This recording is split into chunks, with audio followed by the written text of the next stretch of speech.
Excellency Speaker,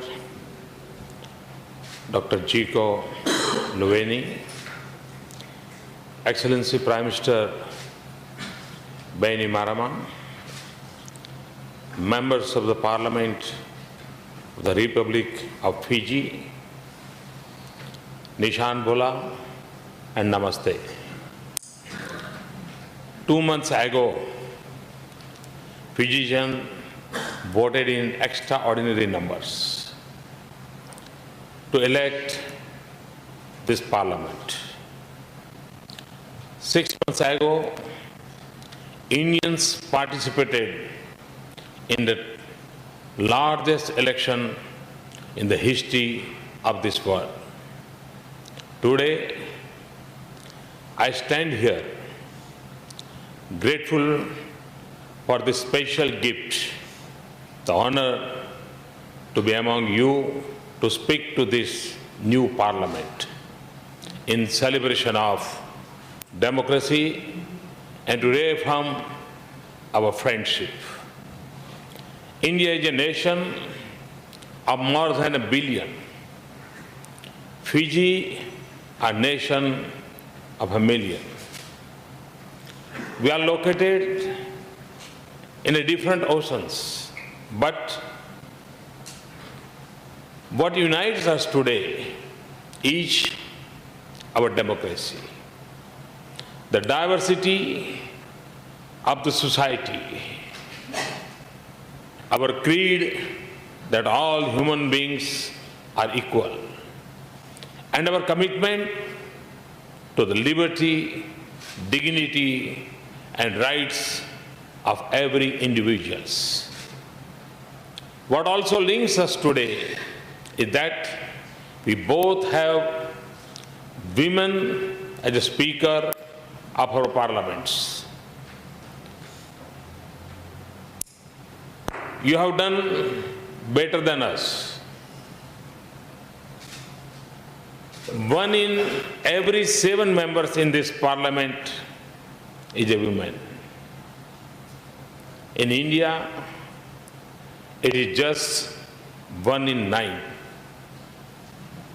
So I hope we can match you the next time, and I hope we can both do better in future. People in Fiji have a different histories, ethnicities, languages, and religions. But they stand together as one nation of Fijians with one voice and one vision and one aspiration. In both nations, we have vested our power in our people. Your constitution begins with, "We the people of Fiji." Indian constitution begins with the same simple words, "We the people of India." And what a constitution you have framed. It is a constitution that not only guarantees freedoms and rights of the citizen, but also to ensure that basic needs and empower them. From the right to life, liberty, dignity, equality, and freedom of religion, to the right to education, information, work, health, food, water, to the rights of children and the disabled. This is a constitution that reflects the will of an enlightened nation. The journey to this milestone and struggles and setbacks, but the roads you have chosen has won you admiration around the world and the support of the people here. Honorable members, Fiji is a shining example of a small nation that can successfully pursue great ambitions, because What makes a nation successful is not its size or its population, but its vision and its values. Today, Fiji is a nation that has used its economic resources well. You have been a strong voice on behalf of the Pacific Islands and a hub of this region. You led the G77 with vision and statesmanship. Your soldiers have served with outstanding professionalism in UN peacekeeping missions in some of the world's most dangerous sports. And you are playing an influential role in shaping the global dialogue on climate change. There are many in India who wish Vijay Singh wore the Indian colors on the golf course. Honorable members, for India, Fiji will always have a special place. The tide of history brought many from India to your shores. It has forced our ties of culture and kinship. But our relationship today stands on a much broader base of our shared values and our common interests as developing countries. And now, together, we were partnering in making history. You graciously hosted Indian scientists in Fiji for tracking our Mars mission, Mangalyaan. It was the only mission in the world to succeed in the first attempt. I convey today the gratitude of the people and the scientists of India. This is simple yet profound act of cooperation reflects the boundless possibilities in our relationship, if we choose to seek them. Our trade and investment ties have been modest.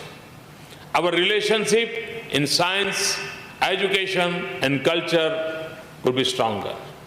Yet, there are examples of our partnership that should inspire us. Our cooperation in upgrading our sugar mills, or the public-private partnership in the area of healthcare, as we have collaborated in running hospitals here, we can also extend our cooperation in pharmaceuticals and traditional medicines. As Fiji adjusts to the changing global markets, India is prepared to be your partner in making your existing industry stronger and finding new opportunities for youth. For countries like ours, village and small and medium-scale industries are the source of enterprise and employment. Today, I am pleased to announce a grant of $5 million to strengthen and modernize Fiji's village, small and medium industries. We will also provide a line of credit of $70 million for a cogeneration power plant at Raro Sugar Mill. Agriculture supports a majority of the population in India and Fiji. Offer our expertise and assistance in increasing productivity in the agriculture sector. As the largest producer of milk in the world, India can help develop your dairy industry, which can also contribute to your exports. In areas like fisheries, textiles and garments, and gems and jewelry, we can expand our trade. In this digital age, every nation can be part of the global information technology industry. And it is a dream that youth around the world share. It is an industry that depends on ideas and skills. It offers a great path to prosperity, and it has a light carbon footprint. We have pleased to set up a Center for Excellence in Information and Technology here in Fiji. We are prepared to work with you to build a digital Fiji and to equip your youth to integrate Fiji into the global IT network. We will also deepen our cooperation in education and training, and we will double the number of our scholarships. Today, I propose that we work together to harness the potential of space technology for governance, economic development, conservation, climate change, and natural disasters. There are times when we think of each other as distant lands, separated by ocean and 7 time zones. But think of the days when travel was difficult. That did not deter brave people from traveling over the seas in search of a new life. Distance, to me, is irrelevant in a world of fiber optic cables and satellite links. We are only as far away as the click of a mouse or the call button of a phone. In any case, a direct flight today can take you from Fiji to most places in India. And I say this more to my people than to you. Fijians have been steady in investing in India. We in India have not paid enough attention to this beautiful land of warm people and immense potential. This must change. We must make travel easier between our two countries. For this reason, I have taken a small step in extending visa on arrival to Fijians in India, as you have done for Indians in Fiji. And if you want to attract more Indians to enjoy the magnificence of your islands and the warmth of your hospitality, you should invite Bollywood to shoot their films in Fiji. Honorable members of Parliament, we have spoken of vast opportunities. We also share many common challenges. For you, climate change is not a matter of debate, but a basic question of existence. India, too, is a nation of a long coastline and more than 1,000 islands, a nation that is nurtured by monsoon rains and the Himalayan glaciers. We too are facing the sharing impact of climate change, and we spend more than 6% of our GDP in adapting to its consequences. Now, each of us must shoulder our own responsibilities. We cannot stand aside and take to action. Technology has made it possible. We do not have to seek old pathways to prosperity. In India, we have a comprehensive national plan and strategy to both mitigate and adapt to climate change. And I have a deep personal commitment to it.